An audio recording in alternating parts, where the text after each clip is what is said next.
droit du travail est à l'image de la vie. Intéressant. Bien que certains domaines puissent sembler au jeune auditoire un petit peu ennuyeux, j'ai choisi de vous illustrer ce MOOC par une petite clause du contrat de travail qui peut paraître anodine, mais qui peut s'avérer dangereuse, la période d'essai. Vous le savez sans doute, la période d'essai, elle va servir aux deux parties. Employeurs et salariés vont tester qui de la compétence, qui de l'intérêt de l'entreprise et du profil du métier. Et c'est une période que l'on dit dangereuse parce que, à l'occasion de la rupture de la période d'essai, ni le droit de la démission, ni le droit du licenciement ne s'appliquent. En effet, il s'agira d'une rupture unilatérale par l'une ou l'autre des parties.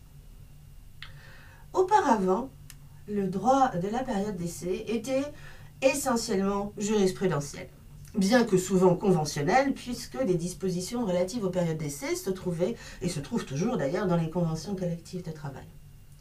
Il se trouve que par une loi du 25 juin 2008, le législateur est intervenu afin en quelque sorte d'harmoniser ces différentes dispositions conventionnelles et jurisprudentielles, les harmoniser afin qu'il y ait une forme d'égalité de traitement entre les salariés. Ainsi, l'œuvre de cette loi de 2008 est essentiellement tournée vers une harmonisation des durées maximales de la période d'essai. Auparavant, comme je viens de vous le dire, c'était les conventions collectives qui fixaient les durées maximales. Désormais, pour les ouvriers et employés, la période d'essai est de 2 mois. Pour les ingénieurs, agents de maîtrise, techniciens, elle est de 3 mois. Et quant aux cadres, s'il y en a, elle est de 4 mois. Notez de manière attentive que toutes ces durées peuvent être renouvelées une fois à 2 conditions. Que le renouvellement soit expressément prévu dans le contrat de travail, de manière à ce que le salarié n'ait pas de surprise. Et deuxièmement, que ce soit prévu par un accord de branche étendu.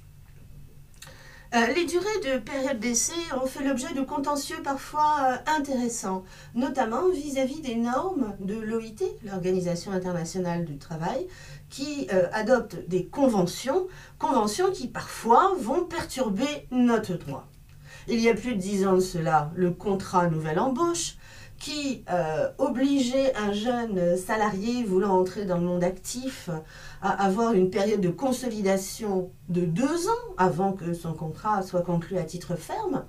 Eh bien, ce contrat a conduit les autorités de l'OIT à imposer à la jurisprudence française, à la Chambre sociale de la Cour de cassation, eh bien, de décréter que cette durée de consolidation de 2 ans était en fait une durée qui n'était pas raisonnable au regard d'une des conventions OIT. Un dernier point pour vous donner envie de faire du droit du travail. Outre la loi du 25 juin 2008, la jurisprudence est aussi intervenue pour préciser certaines dispositions du droit de la période d'essai.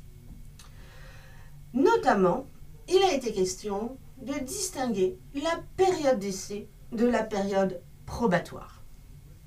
C'est très important, l'essai ne se présume pas, il doit expressément être inscrit au contrat de travail.